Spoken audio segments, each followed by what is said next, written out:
Welcome back to the Garden Report Part 2. I'm joined by Metro Boston's Jimmy Toscano and the Ringers' Kevin O'Connor. I'm Jared Weiss of CLNS Radio and Celtics Blog, and we are powered by Blue Apron. So now that you know who we are, we can talk about who the Celtics were tonight, which is a team that could not get in the paint.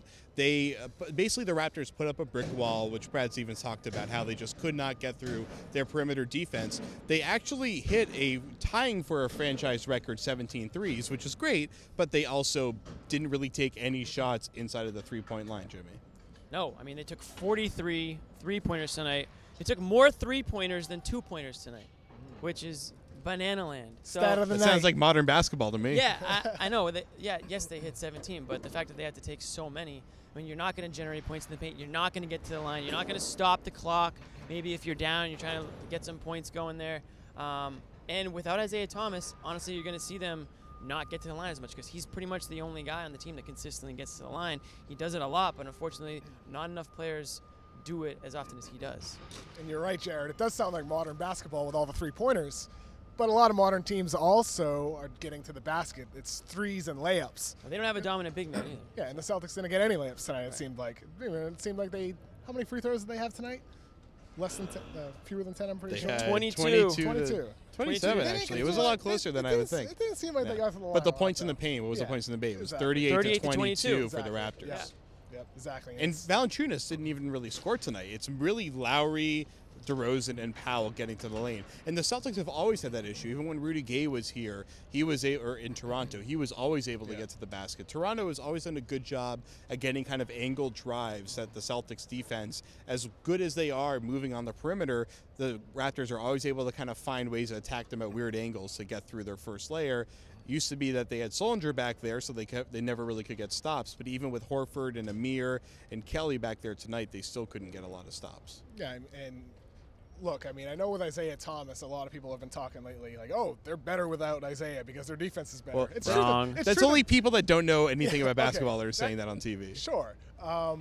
It's true that their defense is better, Sure. but what they lose on the offensive end doesn't make up for that. And we saw even without him, they can have nights where they don't get stops against the best teams in the Eastern Conference or in the West for that matter. I think there was a little trying to get back into the game with one shot tonight, or a little hero ball.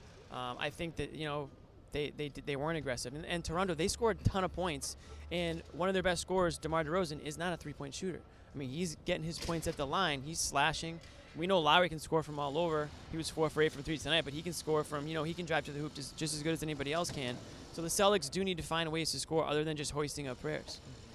Or just relying on the refs to make calls for them at the end of the game. And we saw tonight a really interesting situation where Al Horford was called for a foul for airspace on Kyle Lowry, which we don't see those calls very often, especially in crunch time. But even though he blocked Kyle Lowry's three with 30 seconds left, he landed in this airspace. And we caught Al Horford walking out of the locker room, and I quickly asked him, what did the ref say on that play? And his response was great. He said, I don't know. I was so pissed off I couldn't even hear what he was saying. So, at least Al Horford is taking it seriously. Yeah, little fire from Al Horford tonight, which is good to see.